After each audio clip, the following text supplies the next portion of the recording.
Alright guys, so we will be following the Sleet Code 75 blind 75 list, and we have that particular list with us right here.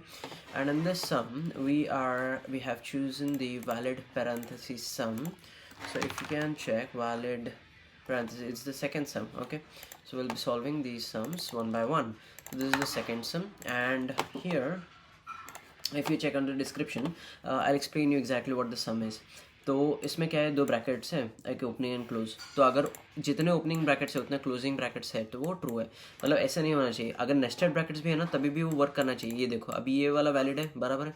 But अगर समझो मैं क्या करता हूँ यहाँ पे, say that I do something like this. ठीक है, तो एक रहेगा ओपनिंग ब्रैकेट्स, फिर उसके बाद रहेगा एक ये वाला ब्रैकेट.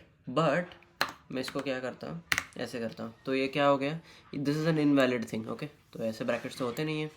बट अगर आप चेक करोगे कि इसका कितने हैं टोटल और इसका कितने हैं, ठीक है, एंड उतने ही अपोजिट में आने चाहिए, तो वो सोल्यूशन चूक जाता है इसमें. ठीक है, तो क्या करना पड़ेगा इसके लिए. तो जब भी nested brackets, nested anything as such आता है ना, तो you try to use stack over. तो सबसे पहला चीज़ दिमाग में आना चाहिए कि अपने को स्टैक यूज़ करने का है. तो अभी ये डायमंड ब्रैकेट अपन क्यों, हम लोग क्या करते हैं, पहले तो एक स्टैक तैयार कर लेते हैं कैरेक्टर वाला, फिर ये डायमंड वाला क्यों यूज़ करते हैं, उसके लिए मेरा एक शॉर्ट है वो चेक कर लेना. उसके बाद फिर हम लोग क्या करते हैं, एस में ट्रैवर्स करते हैं, एस डॉट टू कैरेक्टर अरे करके, और फिर ये वाला कंडीशन पहले तो आप भूल जाओ. ठीक है, एल्स में जाते हैं. अगर ये क्लोजिंग ब्रैकेट्स रहा तो उसके लिए अपने पास अलग आइडियोलॉजी, अगर नहीं है तो डायरेक्टली हम लोग स्टैक में पुश करते जाएंगे उसको. ठीक है, एंड चलो अब देखते हैं इस कंडीशन में क्या है. तो अगर ये क्लोजिंग ब्रैकेट्स इन तीनों में से कोई भी है तो ये आएगा इस इफ़ कंडीशन के अंदर. एंड उसके बाद समझो अपना अगर लिस्ट में सिर्फ और सिर्फ क्या है, ऐसे आता है कोई एक क्लोजिंग ब्रैकेट, ये ले लो या फिर राउंड ले लो, कोई भी ले लो. ठीक है, समझो ये आता है, तो क्या होएगा, इस कंडीशन के अंदर आएगा वो फॉर श्योर.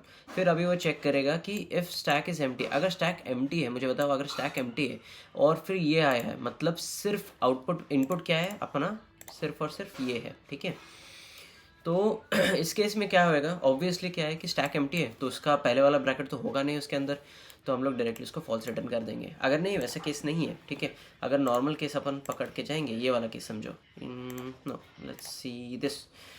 ठीक है, तो सबसे पहले अपन ये वाला तो अपेंड कर लेते हैं जो कि एल्स केस में आके पुश कर देता है, ये वाला पुश कर देता है. फिर उसके बाद आता है ये क्लोजिंग ब्रैकेट. क्लोजिंग ब्रैकेट के लिए क्या है, तो अभी ये वाला है, तो उसके अंदर जाके अपन क्या करेंगे, फिर एस टी डॉट पीक करेंगे, यानी कि इससे सबसे पहला वाला जो आना चाहिए वो ऑब्वियसली ये होना चाहिए. ठीक है, तो एस टी डॉट पीक करेंगे. अगर ये नहीं है तो सीधा सीधा फॉल्स रिटर्न करेंगे, अगर वो है तो उसको पॉप करेंगे. ठीक है, similarly goes for all of them. ठीक है, ये देख लो सबके लिए वैसे ही है.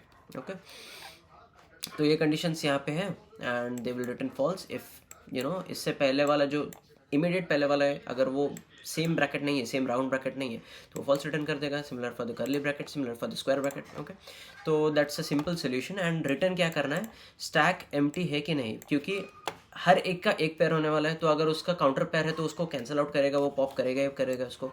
तो end of the time, end of the program, अपने पास स्टैक में एक भी एलिमेंट नहीं बचना चाहिए. सो देयरफॉर अगर स्टैक एम्प्टी है तो रिटर्न ट्रू कर दो, अगर नहीं है तो फॉल्स कर दो. That's it for the solution, very simple solution.